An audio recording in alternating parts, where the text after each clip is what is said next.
Amigos, bienvenidos nuevamente a Edición Nocturna. Soy Miguel Guerrero. Estoy encantadísimo de estar nuevamente con ustedes en sus hogares. En la noche de hoy vamos a tratar un tema que ha sido objeto de mucha discusión en los últimos días a nivel de la opinión pública, del gobierno, de los sectores vivos de la economía dominicana. Y ese tema consiste en si es prudente todavía, en medio de la pandemia, tomar medidas para reabrir la economía dominicana, para hacer frente a los problemas que en algún momento se van a originar como consecuencia del cierre de muchas actividades económicas hoy en día en la República Dominicana. Y para ello contamos con la muy grata presencia de un abogado, el licenciado Giancarlo Vega, y tres economistas, los licenciados Arturo Martínez Moya, Carlos Pared Vidal y Francisco Checo. Vamos a hacer una pausa y después de ella regresamos con el tema de esta noche.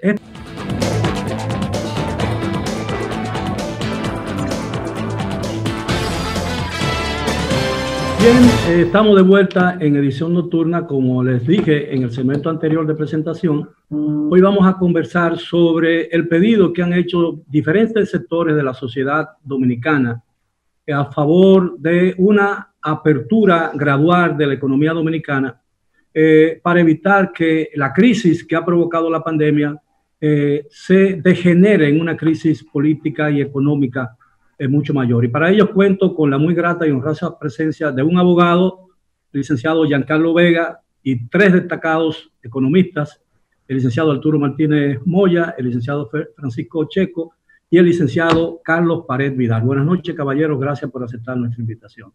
Realmente se impone y es necesario que en este momento estemos pensando realmente en una reapertura de la economía, abrir la economía para evitar que la economía caiga en una crisis y hay un desempleo y la pandemia no sea ya solo sanitaria, sino de carácter económica.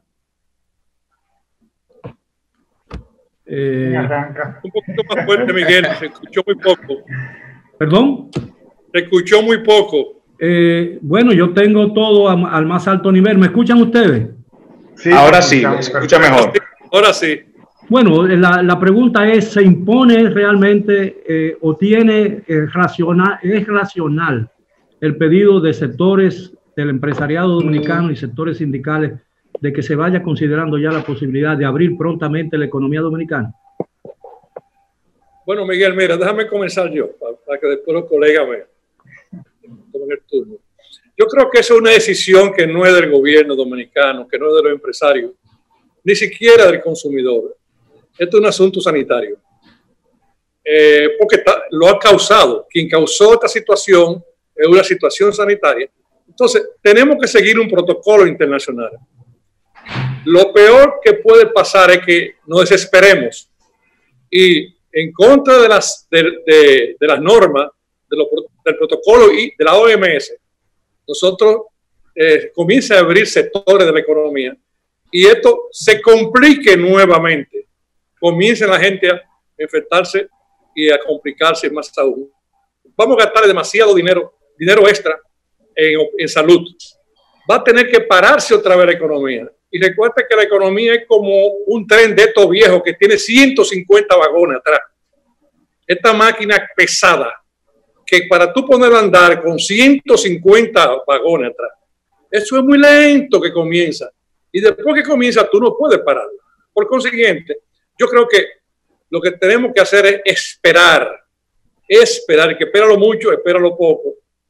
Que la OMS diga, ya la curva de ustedes se aplanó y la certifique. Entonces comenzar a aplicar un protocolo para abrir los sectores poco a poco, porque ya hemos perdido 3 meses. Lo hemos perdido. Quizás no olvidemos de que además tiene dinero para gastar por 20 días más. No olvidemos que la Organización Mundial de la Salud le ocultó al mundo informaciones esenciales sobre esta pandemia y no fue hasta mediados de marzo cuando declaró pandemia, cuando ya la enfermedad había recorrido la mayor parte del mundo. Sí, es correcto. Ese incluso es el punto de vista del amigo Trump. Es cierto, pero todo el mundo está aprendiendo sobre la marcha. Incluso no se sabe de dónde es que surge esto. Hay muchas teorías, muchas versiones, pero yo creo que hay que seguir un protocolo internacional. Nosotros no podemos estar inventando con con una decisión a la dominicana, porque ya tú ves lo que está pasando en los Estados Unidos por estar inventando Trump, lo que está pasando en Brasil por estar inventando el amigo Bolsonaro. Incluso América del Sur declaró que la fuente de la enfermedad la tiene Bolsonaro allá en Brasil. Entonces nosotros tenemos que tener mucho cuidado y seguir ese protocolo internacional. Bien, vamos a escuchar la voz de un jurista sobre este caso. Nosotros los abogados tenemos el gran defecto, don Miguel, de pensar que todo empieza, discurre y termina en el derecho. Y al final nosotros no somos más los profesionales del derecho que, digamos, intérpretes o muchas veces autores de normas para viabilizar relaciones sociales y situaciones determinadas.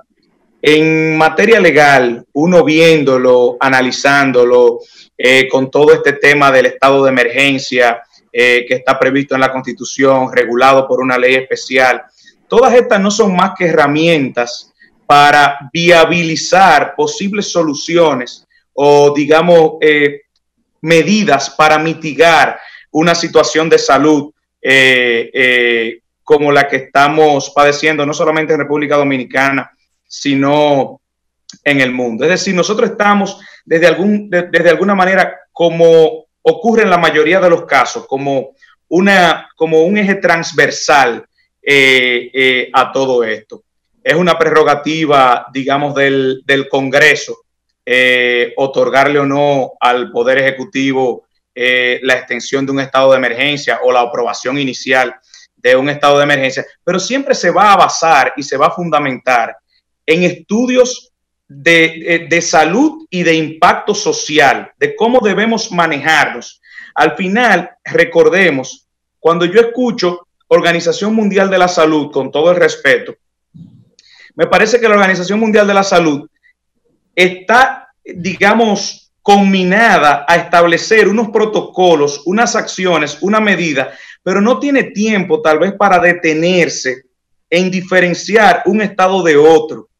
En el caso, por ejemplo, de Carlos Pared, que está acá en este panel, digamos, compartimos una pasión por el estudio de las ciudades.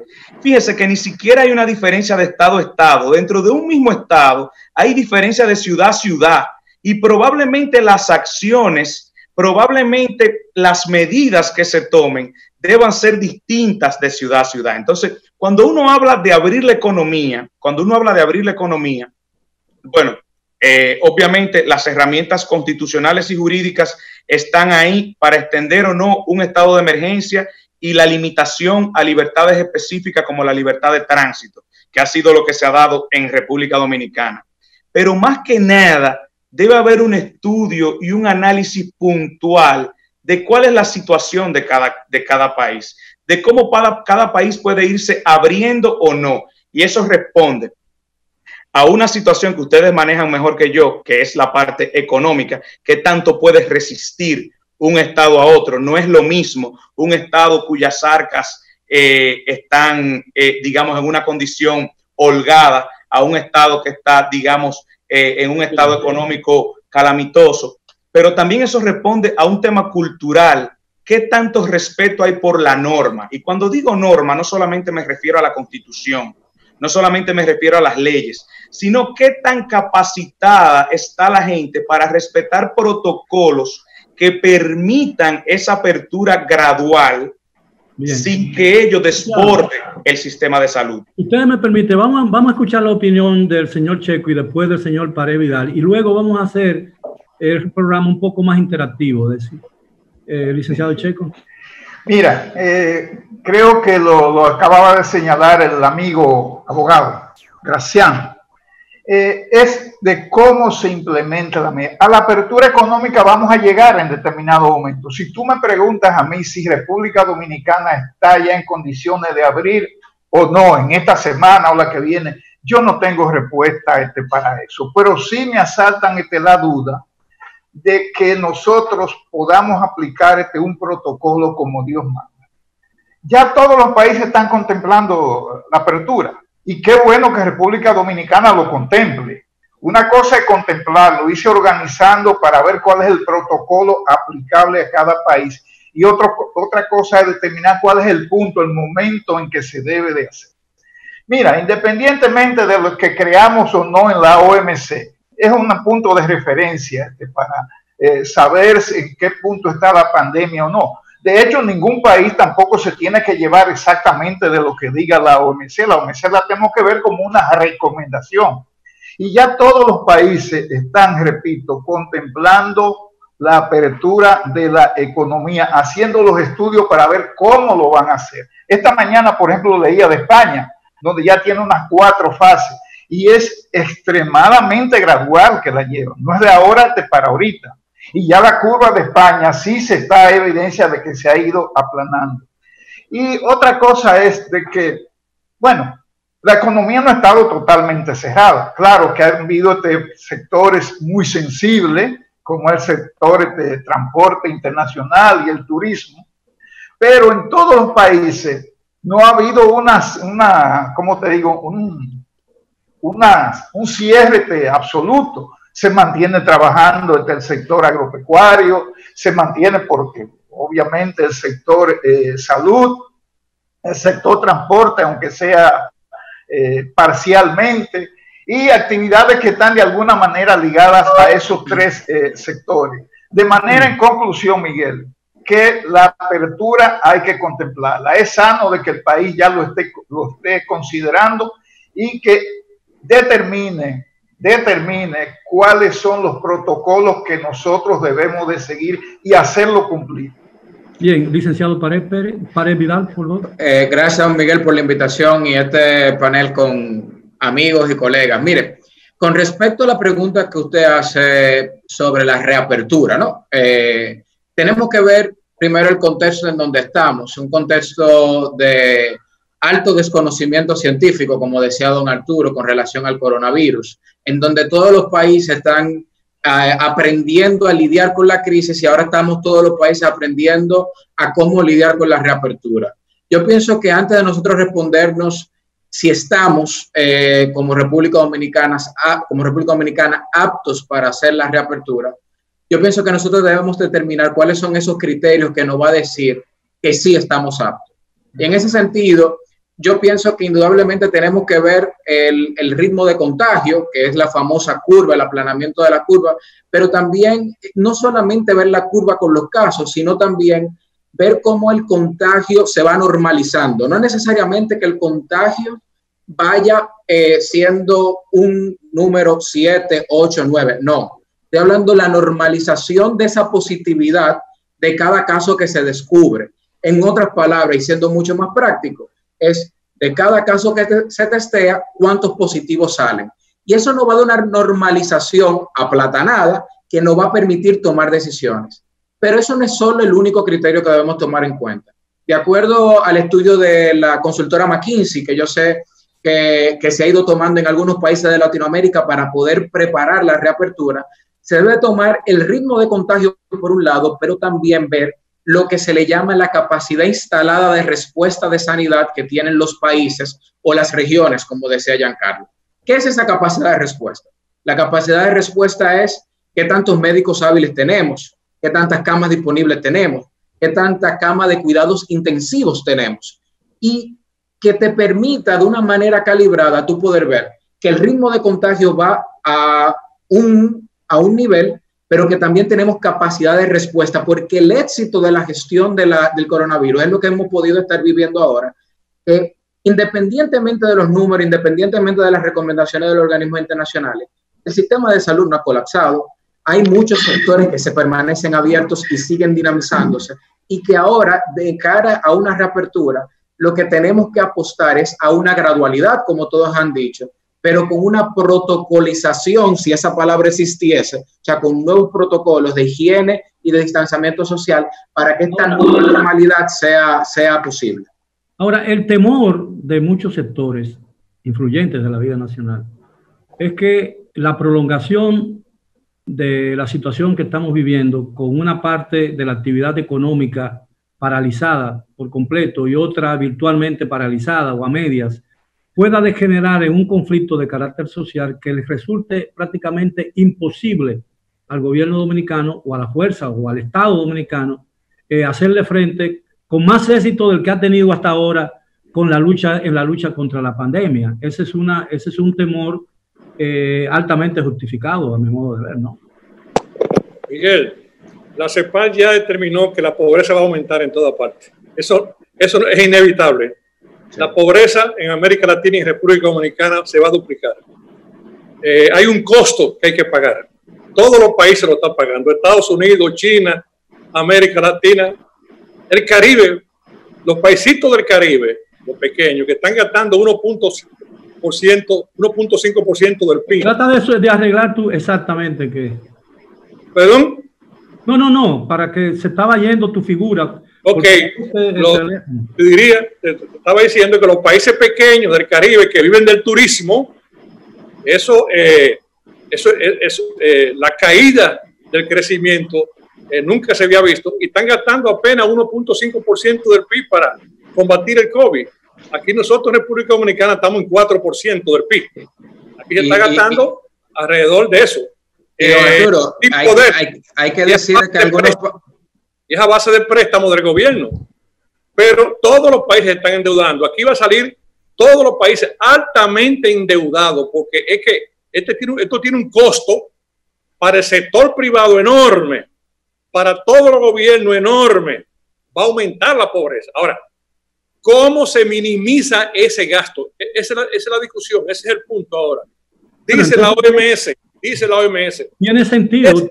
Ese costo. El reclamo de que vayamos considerando seriamente. Tiene sentido entonces. ¿Perdón? Con lo que usted plantea, licenciado, tiene sentido entonces el planteamiento de que es necesario ya ir considerando la posibilidad de ampliar un poco la economía, ¿no?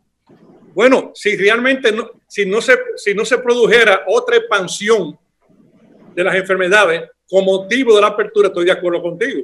Pero el problema es que dice la OMS, dicen la CEPAL, esperen que la curva se estabilice.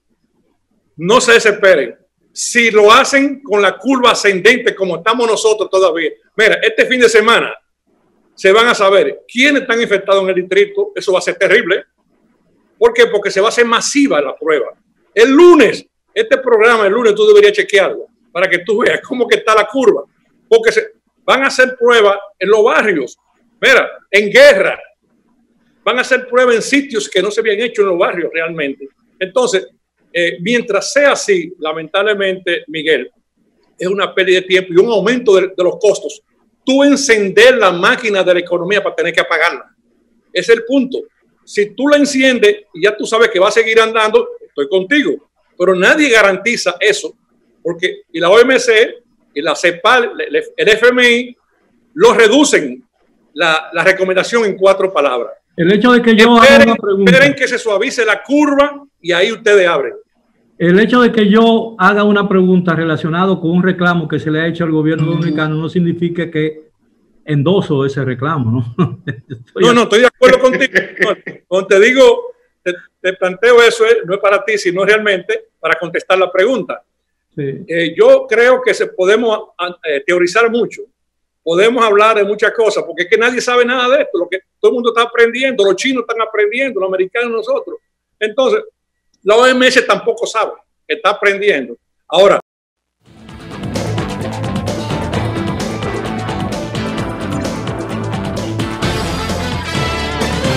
bien, estamos de vuelta ya en la parte final del tema de esta noche.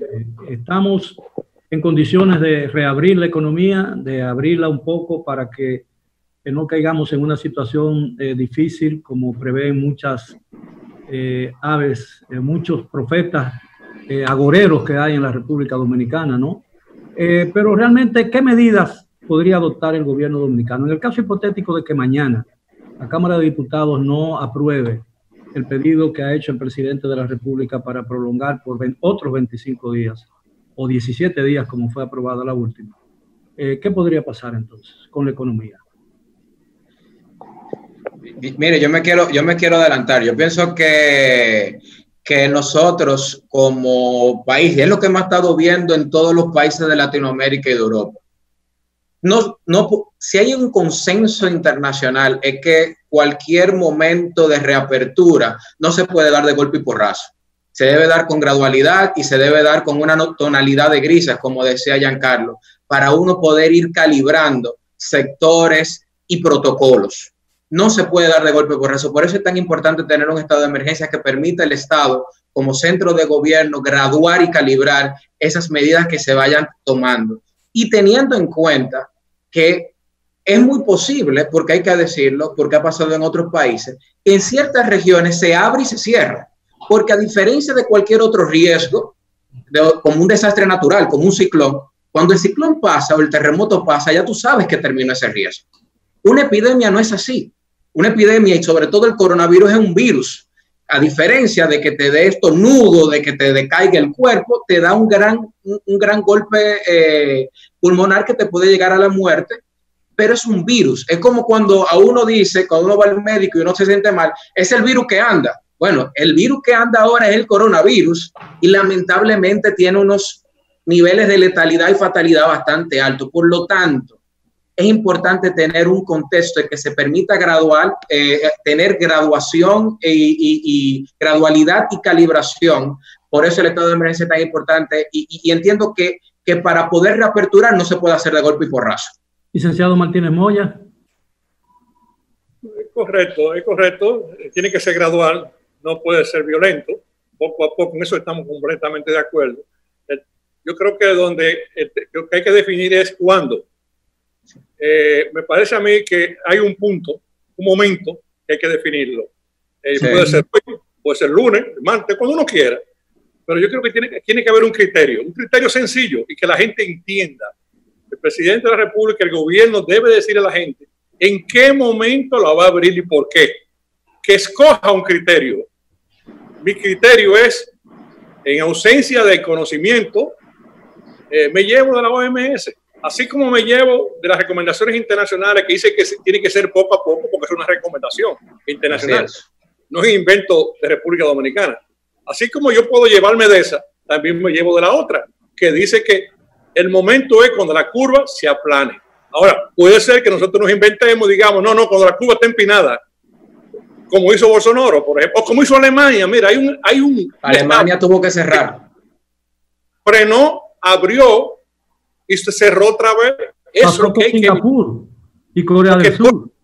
El costo es mayúsculo cuando es así. Por consiguiente, ya tenemos una definición de que tiene que ser poco a poco. Hay un consenso general y es verdad, pero es una recomendación internacional. Ahora, cuando yo me llevo de la recomendación internacional es la curva, la pendiente. Si este fin de semana la curva no se empina, ya la próxima semana el presidente de la República puede llamar a los empresarios, a los trabajadores y hacer entonces la fase 1, fase 2, fase 3, como le quiera llamar, para aperturar.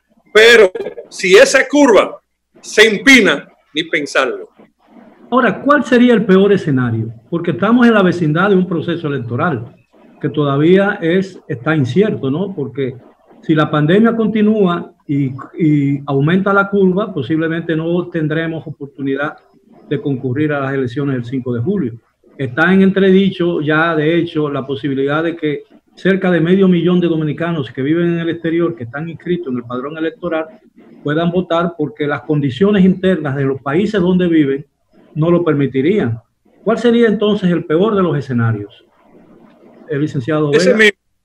Ese mismo que la curva coja para arriba y no se aplane. Para mí sería el peor y ahí no va, y ahí ya todo lo demás depende de que se aplane, incluyendo las mismas elecciones. Todo lo demás lo puede Mastercard. Correcto, es que realmente es un asunto ya de vida, es de vida o muerte. De vida o muerte. Hay que vivir para uno votar en las elecciones. Óyeme, tú haces unas elecciones con esa curva ascendente y van 4 gatos a votar. Incluyendo los candidatos. Oye, incluyendo muchos líderes que están de los partidos políticos. No votan porque es un problema que tú no te vas a exponer. Es la vida. Y no se puede votar por Zoom. No se puede votar por Zoom.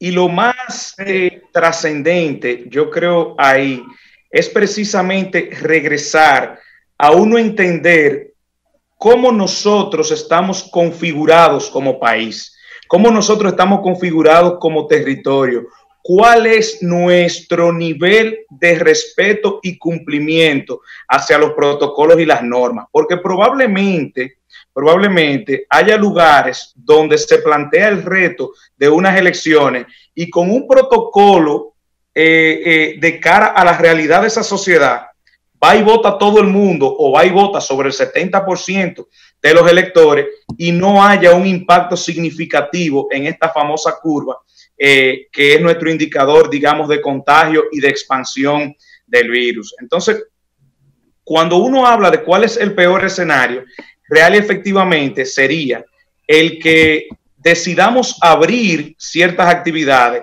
que no estemos obedeciendo, uno, a las directrices internacionales y a esa realidad de la República Dominicana, y que nos veamos combinados luego a cerrar ante el colapso del sistema de salud.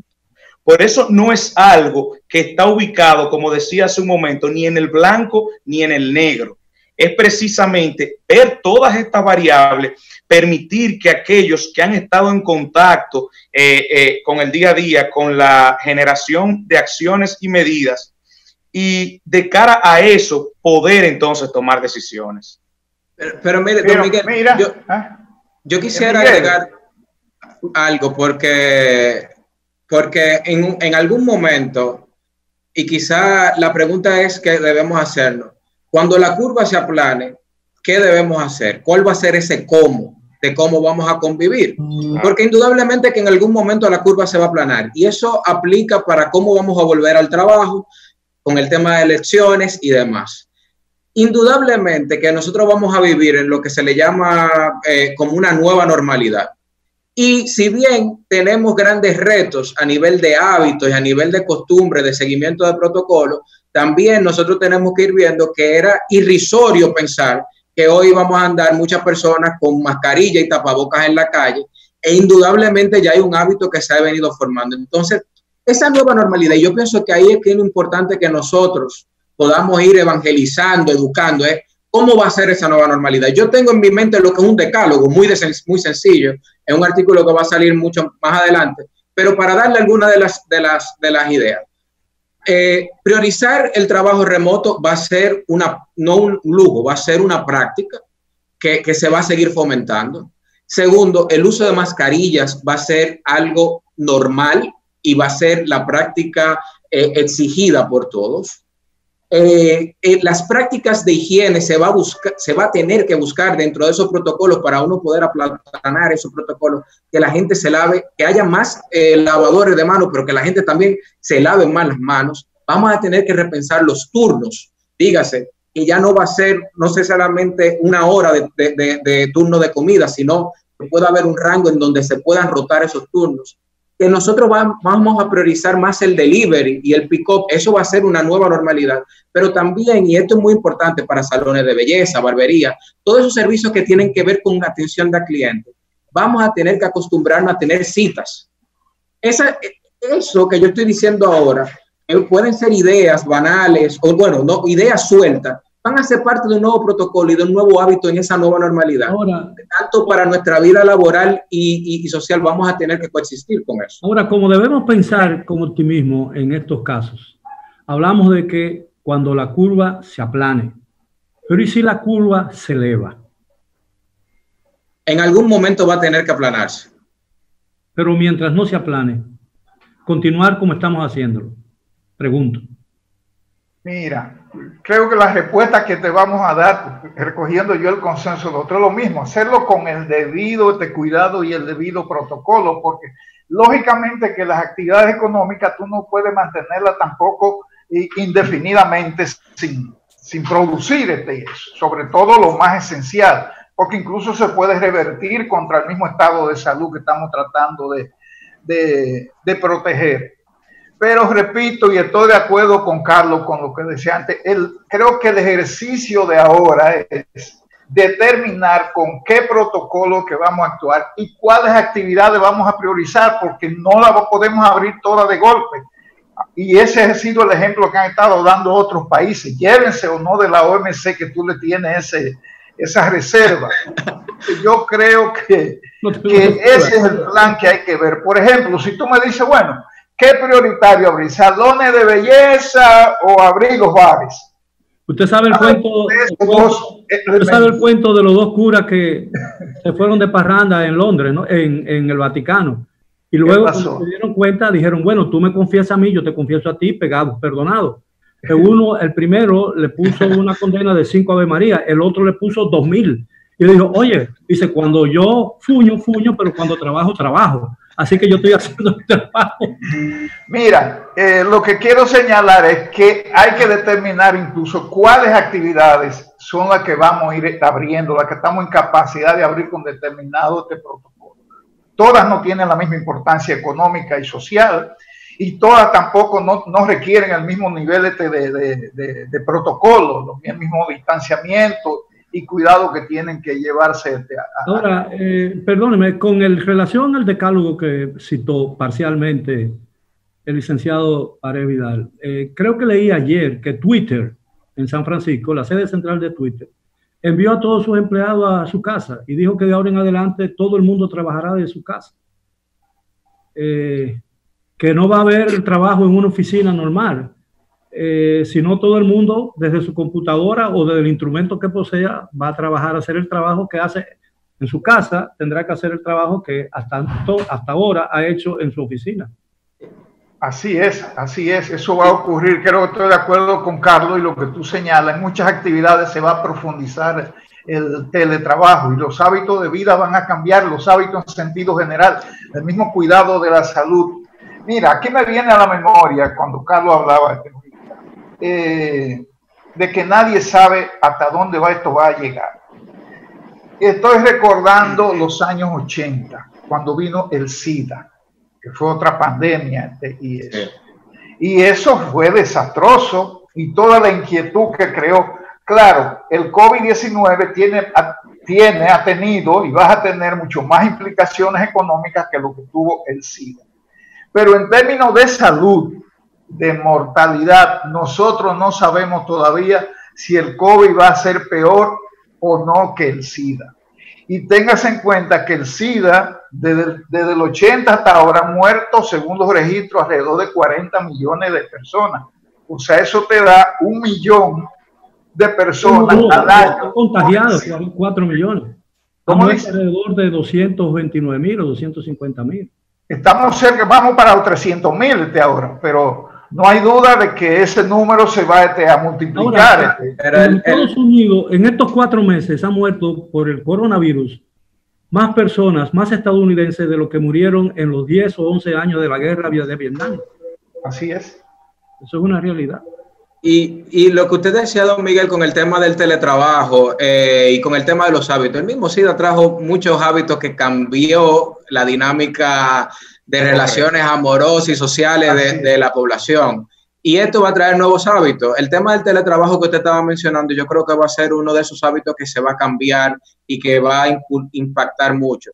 Dice Yuval Noah Harari que esto es un acelerador de la historia, porque nadie se hubiese pensado de que uno va a tener una empresa 100% totalmente remota como Twitter. Y hoy hay países como Chile que está colocando la ley de teletrabajo en plena urgencia. Colombia también está empujando eso, porque indudablemente se está buscando a que ciertas actividades puedan priorizarse a nivel de remoto. Sin embargo, hay cosas físicas que no se van a poder impedir. Y por eso va a ser el tema que hablo, de que van a haber unos hábitos, unos protocolos, nosotros como ciudadanos, como seres humanos, que vamos a tener que coexistir en esta nueva normalidad y tenemos que mentalizarnos que va a ser así. Porque de acuerdo a expertos, el escenario más optimista para tener la famosa vacuna son 18 meses. Y eso es para tenerla. Y ese es el más optimista. De hecho, en el SIDA todavía no hay vacuna, de hecho. Y fue en los 80 que hubo este gran brote epidémico. Entonces, vamos a asumir de que tengamos éxito con la vacuna. Y serían 18 meses, pero sería en una parte del mundo. Dígase que esta mascarilla, el contacto, el lavado de manos, el tener que tener distanciamiento social, el que no vamos a poder comer todos juntos cuando nos toque la hora de almuerzo. ¿Sí? Nos quedan solo 4 minutos del programa, uno para cada uno. Licenciado Martínez Moya, por favor, conclusiones, ¿qué podemos esperar? ¿Qué debemos hacer cada uno de nosotros para facilitar que las medidas oficiales llenen su cometido y que podamos contribuir cada uno de nosotros desde nuestra perspectiva particular a hacer que la curva se aplane y